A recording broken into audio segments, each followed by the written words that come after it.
హాస్పిటల్లో ఉన్న శౌర్యని చూడాలని దీప రోడ్డుపై పరిగెత్తుకుంటూ వెళ్తూ ఉంటుంది. ఇక కార్తీక్ కూడా తన వెనకనే వెళ్ళి తనని ఆపుతూ ఉంటాడు. తనకి ఆరోగ్య సమస్య ఉందన్న సంగతి శౌర్యకే తెలీదు. నువ్వు వెళ్ళి తన ముందు ఏడిస్తే శౌర్యకి అనుమానం వస్తుంది. నువ్వు తనని చూసి ఏడవనని చెప్పి నాకు మాటివ్వు అని తనపై ఒట్టు పెట్టుకుంటూ ఉంటాడు. అది నా వల్ల కాదు కార్తీక్ బాబు, ఇప్పటికే ప్రాణం పోయినట్టుగా ఉంది.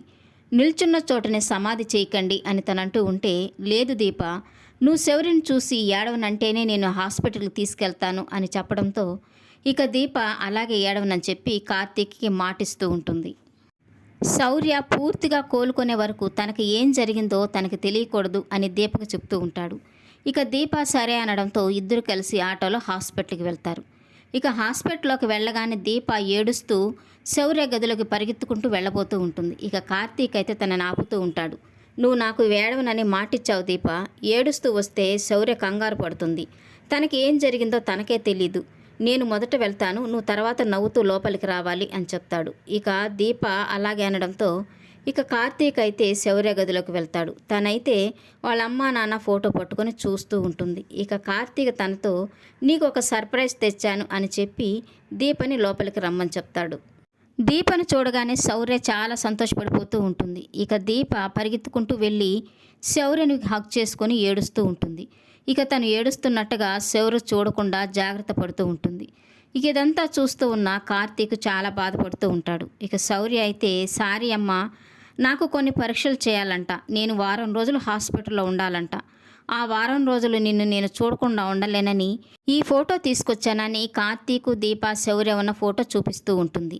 ఇక దీప అయితే నీకు ఒంటరిగా పడుకోవడం భయం కదమ్మా, ఎలా చేస్తున్నావు అంటుంటే కాశీ మామయ్య వస్తాడమ్మా, చాలా కథలు చెప్తాడు అని చెప్తూ ఉంటుంది. ఇక దీప అయితే నాకు తప్ప ఈ విషయం అందరికీ తెలుసన్నమాట అని అంటుంటే ఇక శౌర్య అయితే నాకేమైందమ్మా, నేను బాగానే ఉన్నాను కదా అని అంటూ ఉంటుంది. ఇక కార్తీక్ అయితే నీకేం కాలేదు రౌడీ, నీకు బలం తగ్గింది కదా, అదే అమ్మ చెప్తుంది అని చెప్తూ ఉంటాడు. నీ కూతురు చచ్చిపోతుంది అని జోష్న అన్న మాటలే గుర్తుకొచ్చి దీప ఏడుస్తూ ఉంటుంది. ఇక అది చూసిన శౌర్య అయితే నాకేం కాలేదు కదమ్మా, ఎందుకు ఏడుస్తున్నావు అని అడుగుతూ ఉంటుంది. నువ్వు కార్తీక్ బాబు నాకు అబద్ధం చెప్పారు కదా, అందుకే నాకు ఏడుపు వస్తుంది అని దీప చెప్తూ ఉంటుంది. ఇక శౌర్య అయితే హాస్పిటల్లో పెట్టిన అన్ని పరీక్షలు నేను పాస్ అయ్యానమ్మా, ఇంకో పెద్ద పరీక్ష ఉందంట, అది నేను పాస్ అవుతానా, దేవుడు నన్ను పాస్ చేయిస్తాడా, మనం ముగ్గురం ఎప్పుడు ఇలాగే కలిసి ఉంటామా అని అడుగుతూ ఉంటుంది. ఇక దీప ఆ మాటకి ఏడుస్తూ ఉంటుంది. ఇక కార్తీక్ అయితే ఖచ్చితంగా నువ్వు ఈ పరీక్ష పాస్ అవుతావు రౌడీ, మనం ఎప్పుడు ఇలాగే కలిసి ఉంటాము అని చెప్తూ ఉంటాడు. డాక్టర్ వస్తున్నాడని నర్సు చెప్పడంతో ఇక కార్తీక్ దీప గదిలోంచి బయటకు వచ్చేస్తారు. దీప అయితే నా వల్ల కావడం లేదు కార్తీక్ బాబు అంటూ వెక్కి వెక్కి ఏడుస్తూ ఉంటుంది.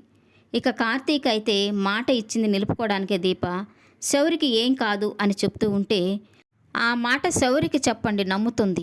తనని చూసినా తన మాటలు వింటున్నా నాకు ఏడుపు ఆగడం లేదు. నా కూతురు చావుతో పోరాడుతుంది, అది బతకదు అన్న ఊహే నా గుండెల్లో కత్తితో పొడిచినట్టుగా ఉంది అని దీప ఏడుస్తూ ఉంటుంది. శౌర్య గురించి నీకెలా తెలిసిందని కార్తీక్ దీపని అడుగుతూ ఉంటాడు.